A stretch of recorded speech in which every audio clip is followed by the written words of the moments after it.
Now it's official, Nigeria's borders will remain shut to its neighbors until at least the end of January 2020. Reports indicate that Nigeria has extended the closure of its borders to Benin and other West African countries till the end of January 2020, despite several criticisms of the policy heaped on Nigerian authorities. The country says it is preventing smuggling of food into Nigeria, especially rice.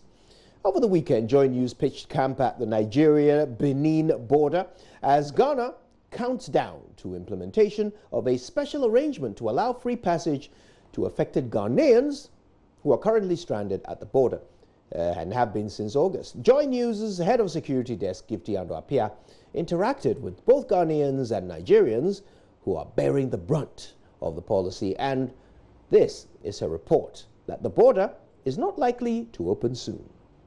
We arrived in the Beninois capital of Cotonou on Thursday. Once we got to the border, it appeared brisk business was ongoing. About 15 people approached us, volunteering to take us across the border with or without document or goods, an action prohibited by the Nigerian government. In a team of 4, we agreed to be taken into Nigeria by the smugglers to understand what happens on the unapproved routes. It was a bumpy road full of little ponds created by a few days of rain. On the back of a total stranger, a people smuggler and a rickety motorbike, we get on the way. Halfway through the journey in an area I now know to be a no-man's land, a dozen young men begin to run after our motorbike, shouting in a language I could not understand. Soon, we were stopped and surrounded, and what looks like an exchange ensued. I got to know the men who were running after us were negotiating our release to them because that part of the area is their territory. They wanted for us to be handed over to them and for us to pay additional money for them to take us into Nigeria. At this point, I start to imagine all that could go wrong on this journey and request to be taken back together with my team to the main border. That took a while and an explanation that I do not have enough money and needed to get back to the border to bring the rest of the money they are requesting. It's only 1,000 I have here. It's only 1,000 I have here.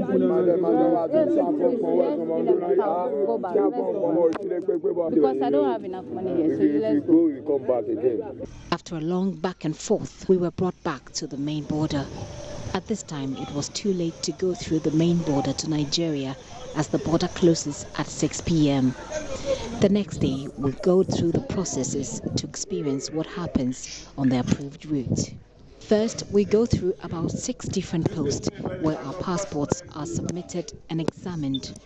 Between the passport check area and the exit gate, we find on our extreme right tens of trucks parked with drivers idling. This is a restricted area, but we manage to interact with the stranded drivers, most of whom are Ghanaians. The drivers complain of theft of their goods, especially for those carrying food and beverages.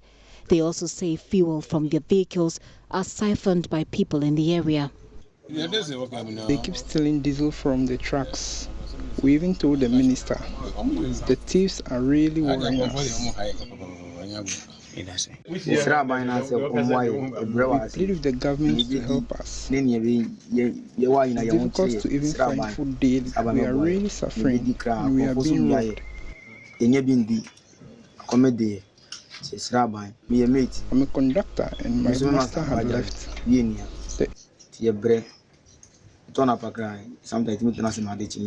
Isn't even clean water for us to drink. We've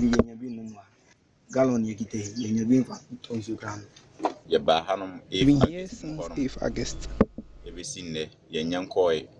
Our goods are expiring and the thieves are stealing from us. Even the clean water is hard to come by. It affects our skin when we bath.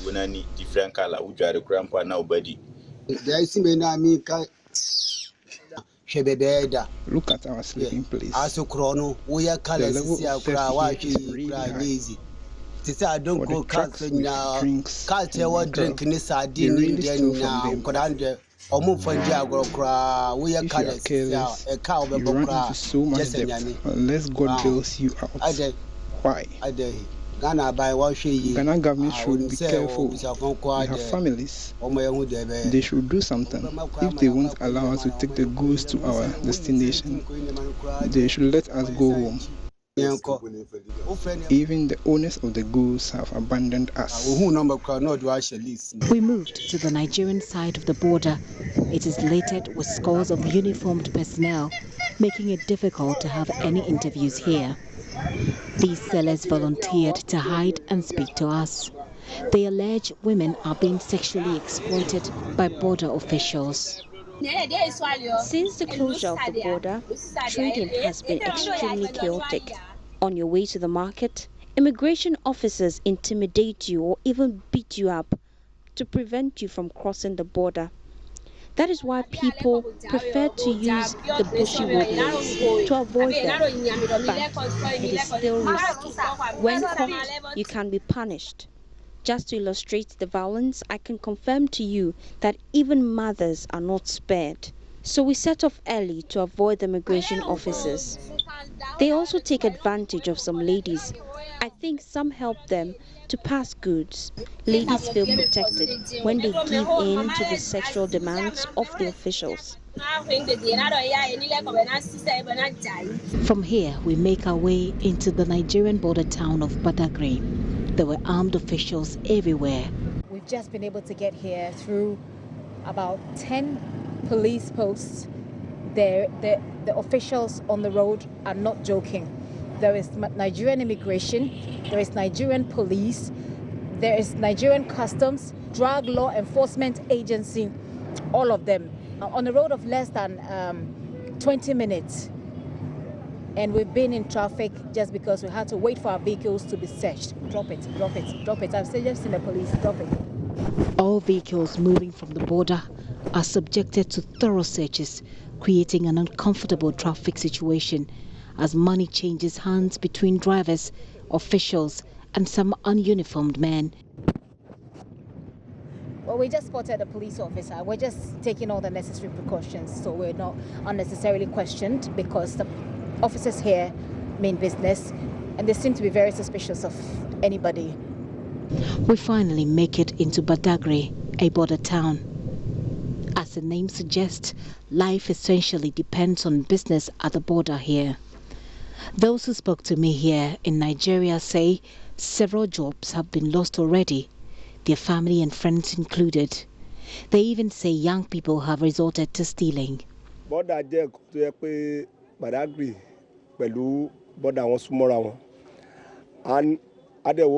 need government intervention. Badagry and Seme are very close borders. Our youths in this area usually go and sell their goods and buy goods to Badagry. And most of the women, they stay on this, they are going to purchase things from there. At times they spend 3-4 days, and custom do seize their goods and even beat them. They do all sorts of rubbish with them, sleep with them, and mention few of it. But we need the government intervention to open the border for us. Please, we are begging them. We are begging President Buhari to come to our aid in Badagry, because most of us live on this going in and buying. We don't have anything doing in Badagry than this rice and this stuff. If they can open it this week, we'll be very happy. If they don't open it, what do you think will happen? We still continue about the surveillance in this Nigeria. The government said that they're doing so to stop people from smuggling rice into the country, so that the rice that is grown in Nigeria will be purchased by people in Nigeria. And that one is not affecting the border, because I know that that is what they are complaining about it, but it's not affecting us. But the border they are closing now is affecting most of our youth in this Nigeria. Ezekiel is one of the Nigerians who, in principle, does not see anything wrong with the border closure policy. He just thinks the timing is wrong and it is being poorly implemented. We've been importing rice for the past 30 years, and now you just come all of a sudden and said, okay, you want to close the border because they are importing rice. Open the border, let rice keep coming in while you promote the local rice. But by the time it's not readily available for everybody, you don't need to force anybody to buy. This is just simple arithmetic. I will find out now they now even bag local rice as foreign rice. You see where it is getting us to. Everybody is crying, everybody is lamenting. Now, Nigeria is going through a kind of hardship, a very big one. It is easy to feel the sense of idleness in this part of the town. This water body you see right here is what divides the Republic of Benin from Nigeria. Here in Badegry, they say business has been slow, which is why they're calling on President Buhari to open the borders now. As we made our way back to Benin, the rigor of searches by Nigerian security officials continued. And at almost each step of the way, including our journey back to Ghana, there was a demand for money, especially before our passports are stamped. Something must come out for the way and passport. I understand. You must give something. The only time there was no demand for money was when we got to the Ghana border. The blatant demand for money for passport stamp was mind-boggling. I asked if the border closure had anything to do with this, but I didn't find any easy answers. Sometimes we were allowed to go through when we mentioned we are journalists, albeit not always. I'm giving you the money. You need to give me a receipt. I need to show to my boss that I've paid. Can I get the receipt now? You don't have the time. What am I paying for? I need to know what I'm paying for. I told you that I'm a journalist. I came to work here. And I need to show the receipt to my bosses that I have paid you money. Immigration officer, it's very wrong for you guys to be taking money here. Is it going to the officers or is it coming to your pocket? You should be ashamed of yourself. Shame on you. From my journey, it is apparent that traveling through the continent is difficult, and doing so through Benin to Nigeria seemed to have become even more complicated with the border closure. Transporting goods is completely out of the question. From my interaction, many people seem opposed to this Nigerian policy, but from what I saw on the roads of Nigeria, the 4th month of the border closure is likely not to be the last. Gifty Andopia, JoyNews, Cotonou, Benin. Head of JoyNews' security desk there, Gifty Andopia. Now, meanwhile, passengers and drivers traveling to Lagos at bus terminals here in Accra say the scrutiny of other travelers and vehicles at the main Nigeria-Benin border has brought hardship and inconvenience to them. We've been speaking to some of them in Accra. I would say I'm a businessman because in the media per se. That's what I do. I came in to get married to my lovely wife, who is a Ghanaian, who happens to be a Ghanaian. So we finished the wedding on the 26th, and I'm going back. Correct. I'm sure, you know, when you're coming into Ghana, you witnessed firsthand the impact of the border closure. What happened? Did you sleep, you know, overnight before you were allowed to cross? What actually happened? Even before the wedding, at least I've been coming in to see my wife most times and the family. So I think I've been to Ghana like up to since 2 years ago. I've been coming in frequently, you know. So, and I know the sufferings that we are, you know, having in that place. It's not really an easy thing, I must tell you. Most times when you get to the border, you have to sleep. Number one, there's no lights there. Number two, I mean, you can imagine if, for example, an elderly person is traveling, the mosquitoes, everything, you can't even calm down because you are not allowed to calm down to stretch your legs, you know. So you have to be inside the vehicle till the following morning when it will be opened again by 6 a.m.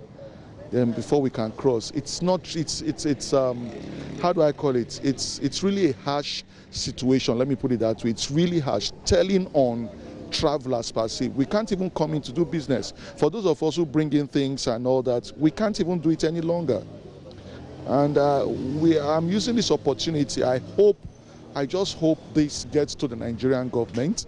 I'm using this opportunity to appeal to them, to appeal to the federal government and the Minister of Interior, all of them, to please look into this matter. To them, they may be sitting in their air-conditioned office and all that. They don't know what is going on. Probably some of them will just take flight and in the next 30 minutes they are here. But